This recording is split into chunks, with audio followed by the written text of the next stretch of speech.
Hi, thank you for joining me in my study.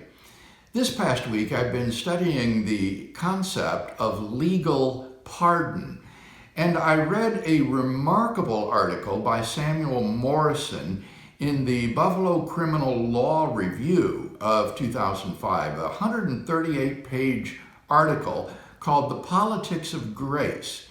And this article proved to be unexpectedly insightful to me. Very exciting what I found in it. It sheds insight, I think, on the necessity of the atonement for our redemption. As I explained earlier in this series, one of the most controversial questions about the atonement is the necessity of the satisfaction of divine justice for our redemption. Could God simply have pardoned us of our sin, an exercise of sheer clemency, or did his justice need to be satisfied in some way in order for us to be pardoned? Well, in this article, Morrison discusses the justification that exists for the pardoning power. And he points out that pure retributivists, that is to say, those who have a strong commitment to retributive justice, hold to a view of pardon as simply an instrument of justice. The only justification for a pardon is to correct some injustice that has been done.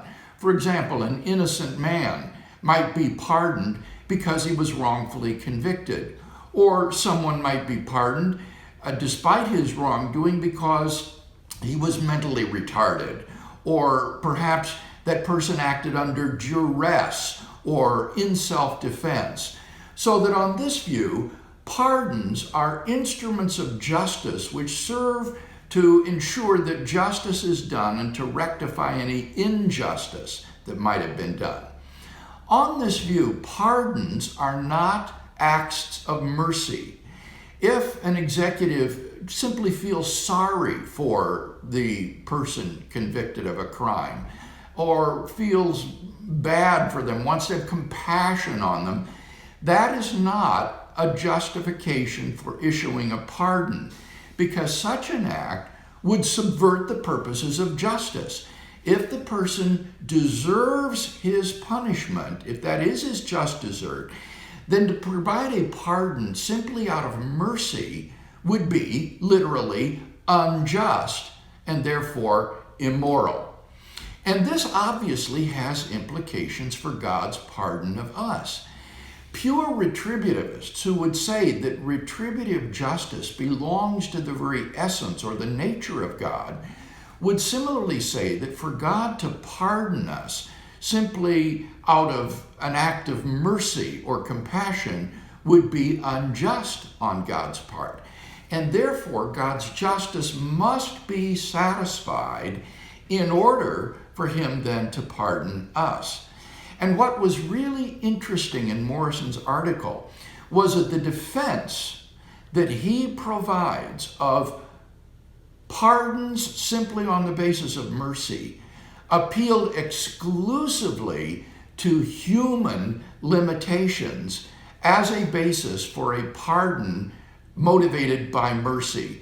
For example, a pardon might be given to a criminal in order to secure his testimony in court for other criminals' convictions who have committed even more serious crimes.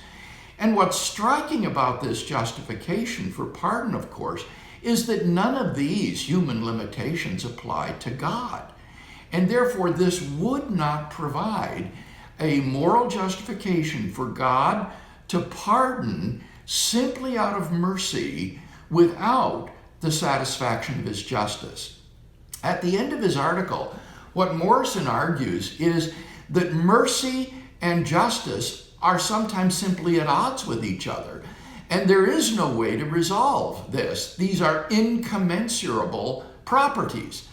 But for the theist who wants to have a coherent concept of God, to say that God is not only essentially just, but also essentially merciful, he will want to have an account that would allow both God's justice and God's mercy to be fully satisfied. And that is precisely what penal substitution provides. By becoming incarnate in the person of Christ and bearing the punishment for our sins, the full demands of God's essential retributive justice are met.